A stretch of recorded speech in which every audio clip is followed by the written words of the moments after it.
These are the greatest DC omnibus for new readers. Hey, super friends, you guys know this is one of our hallmark videos that we like to update every single year. These are the greatest DC omnibus for new readers.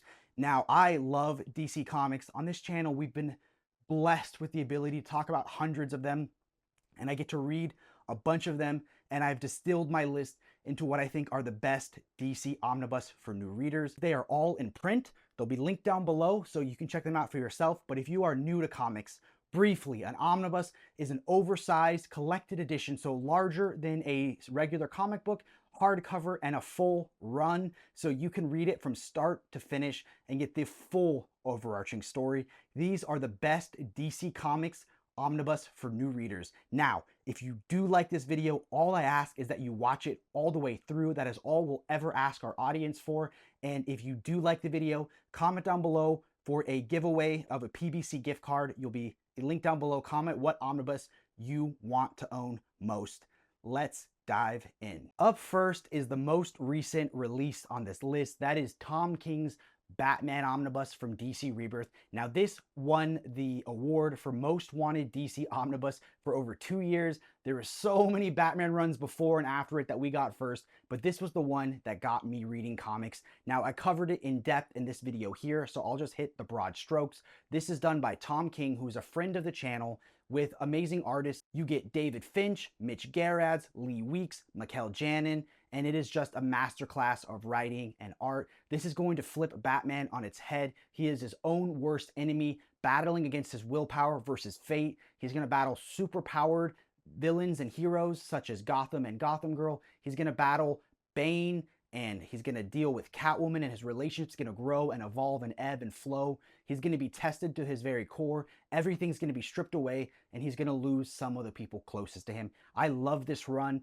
It's going to be multiple omnibus, but right now there's just one, and you can read it and get an amazing story. There'll be more Batman on this list. It wouldn't be a DC omnibus for new readers without a lot of Batman, but this one, as my first Batman Omni, had to go on the list. I think it's introspective without being too far out there like some other Batman runs, but it's also going to be great for new or old readers alike. Now, a lot of people have problems with this run, but those are later volumes. To me, this volume is near perfect. You're going to get amazing arcs. I love the War of Jokes and Riddles. It's everything that you want and more. I love this story, and I cannot wait to get volume 2 someday. Before we dive into this next one, I want to talk about the concept of a DC Elseworlds. An Elseworld takes the characters that we know and love and puts them into new and unfamiliar situations. There's going to be parts from the characters that are so important to their being that you can tell there are Batman or are Superman, but they'd be completely flipped on their heads, such as Superman landing in communist Russia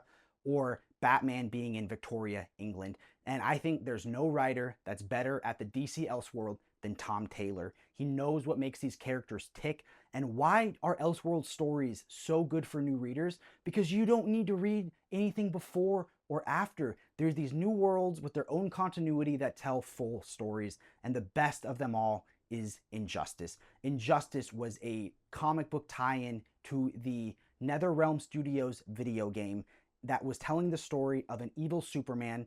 And I never wanted to read it because you guys know how much I love Superman. You guys know how much I'm so tired of the evil Superman take. And I was wrong. That's not what Injustice is. Injustice is the story of a Superman who tries to do the right thing, but makes all the wrong choices.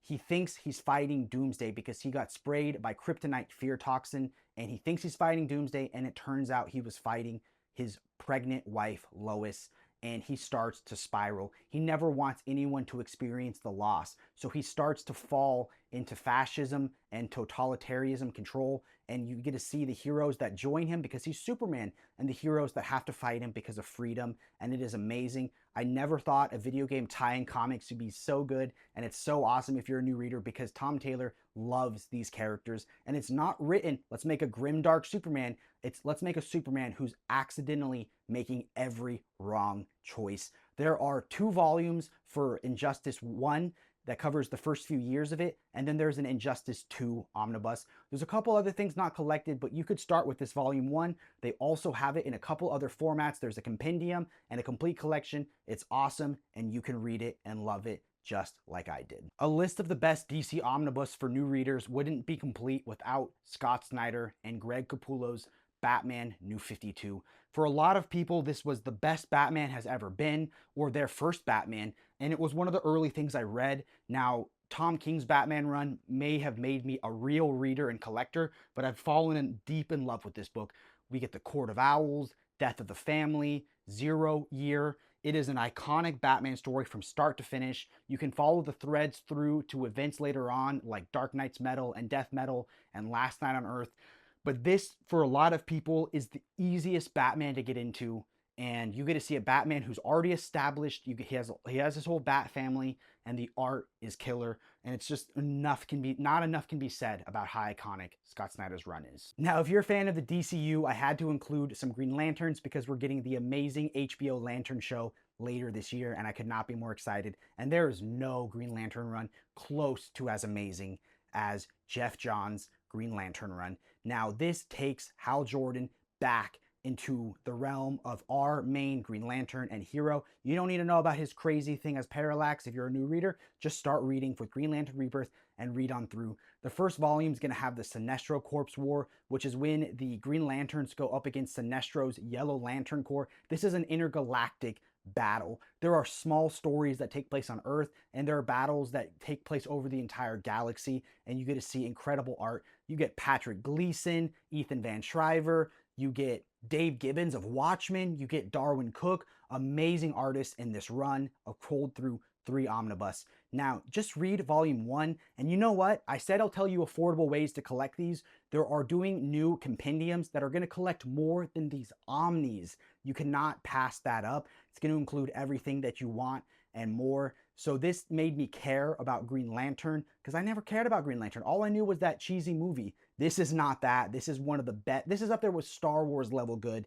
It's incredible. It's going to make you fall in love with not just Hal, but all of the different Green Lanterns that you deal with. And don't be a poozer. That's what his mentor likes to say in this book. Just read it. And then you can follow it up with the Blackest Night Omnibus. There's the Brightest Day. And you can even follow it up with the Green Lantern Corps Omnis that tell the side stories. And you cannot pass this up. You gotta read the most definitive Green Lantern run of them all. Now, there had to be a Justice League book on this list, and my personal favorite is Scott Snyder and James Tynion's Justice League later on in the post-Rebirth era. Now, this felt the most like reading a comic adaptation of the Justice League cartoon I grew up reading. You have Martian Manhunter, you have Hawkgirl, you have John Stewart, all the characters that I knew and loved, and these were awesome stories. There's the Aquaman issues, but also awesome issues. And what I love is every few issues, there'd be a Legion of Doom issue. So they bring back the Legion of Doom here, and it's all awesome how it just builds and builds. We're going to get a second volume. The art was incredible. The stories was incredible. And to me, this is my favorite Justice League I've ever read. There was a comment that said I move my hands too much in my videos. So I have my cat sitting next to me so I can pet him the whole time. So you might only see one hand move in this video. But up next, we have Tom Taylor and Bruno Redondo's amazing Nightwing run. This is my favorite character, and yes, I am petting my cat Grayson, named after him from this run. This is one of the best omnibus ever. It's going to get a compact classic. It's that iconic, and Tom Taylor is new to be a friend of the channel. I'm interviewing him in September 9th, 7 a.m. I know it's early, but it's the day before his new comic Court launches. So let's talk about Nightwing for a little bit. Nightwing has had ups and downs. He's had okay art, terrible art, and amazing art. He's had okay runs, amazing runs, and terrible runs, but he is fundamentally my favorite character. He's everything Batman could have been, but wasn't. Batman took everything he could to set Nightwing up for success, and Nightwing is better than Batman. During the Rebirth run, they revitalized the character and then took it in a terrible direction to the point where he was called himself Rick Grayson, and I hope there's never a big Rick omnibus. This has won Eisner's. It is a award-winning run where Tom Taylor and Bruno Redondo took the reins of the character, refreshed him, brought him back into the light, hope, optimism, and he got to soar high. It introduces his three-legged companion Haley, which I love, or Bitewing as he likes to go by, redoes Nightwing's origin, sets Nightwing up for the future. You get to see him interacting with the world. You get to see how good of a hero he has become. And the art, there's issues where it's all from Nightwing's POV. There's issues where you could put all the pages left to right and it tells one story. And yes, for those of you who are interested, there are the variant covers of Nightwing Beefcake at the end. So I'm very excited. I love this run, and we are going to get a volume 2, and you can follow that up with the Titans Omnibus also coming next year. I love this run. There's a reason it's Eisner winning. Next up is The Question by Dennis Cowan and Dennis O'Neil, one of the best vigilantes in all of DC. The Question, the Faceless Avenger, was a reporter named Vic Sage who, spoiler alert on the first issue, gets killed by Lady Shiva. Now, he barely survives. He gets trained under the tutelage of Richard Dragon, and along the way he discovers the ideals of Eastern philosophy, and the whole book is a question of, is he a vigilante or is he a hero? How does he toe the line between revenge and justice? And along the way, each issue he tackles with some philosophical ideal, and he doesn't know the right way. You know, it's all about shades of gray. It's not, in a world of black and white, The Question is gray. Now, love this book. The Question was my favorite character in the old Justice League cartoons, and I would love a gritty HBO show series of it. But The Question is just gritty comic goodness. And if you want to see something cool, next up is Suicide Squad by John Ostrander. This was the Suicide Squad omnibus we all dreamed about and all hoped for. The origin of the team as we know it. Now, it starts out with an event called Legends. Now, I had never read Legends before, but Legends tells the story of Darkseid trying to ruin the image and the perception of, like, the ideals of the heroes. Now, along the way, you get the start of the Suicide Squad, the creation of Amanda Waller, of John Economos, all the characters that, Belle Reeves that you'll see in Peacemaker and Creature Commandos, all those characters got their start in here. Here, characters were villains that were trying to be on the toe of the line, where they were given a chance to do a mission where if they escaped, they'd get blown up, but if they did their job and kept their mouth quiet, they would get time served. Now, because of that, they could tell awesome stories. You got the cool origin story of the modern interpretation of Task Force X, the Suicide Squad. Now, I love this because you might fall in love with a hero or villain, and then they kill him off, so nobody was safe in this book, and so much of the DCU is being pulled from this iconic run. We just need Suicide Squad as an HBO Max show. Look, a lot of people gave me gruff on previous iterations of this list because they said they were too Grant Morrison heavy, but I had to include my favorite of them all, Animal Man. Animal Man tells the story of Buddy Baker, a father and a husband who has the ability to take any aspect of an animal, like the speed of a cheetah, the hops of a kangaroo, the flight of a bird.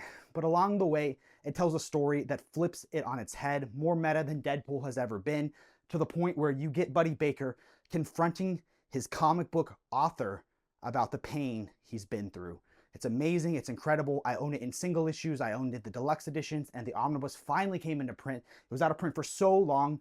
But if you want something weird and like nothing you've ever read, this book is it. Now, if you're a new DC reader, we've talked a lot about Elseworld tales, and one of the best of them all, another Tom Taylor on this list, that is DCeased. Now, this omnibus contains everything that they've done, whether it was the single issue stuff or the digital comic exclusives that they did, but this tells the full story of what happens when the heroes lose and the world ends. When the greatest heroes are turned to the dark side and the young children have to step up. If you love Super Sons like Damian Wayne and John Kent, you get to see them step into the light and become heroes that their fathers would be proud of. It's a love letter to DC. Even though my favorite characters have die in it, other characters that I've never loved before or liked before step up, and then I fell in love with them. So it's an amazing Elseworld tale, and you can read it with no prior or background knowledge. I put this one in for you. All of you that commented on previous iterations of this list that omitted the death and return of Superman, I put it in for you. It's one of the most popular selling comics of all time. It should be in my DC omnibus for new readers, but this is the iconic story of Superman's gigantic clash of titans with Doomsday that ended in his loss of his life and his death.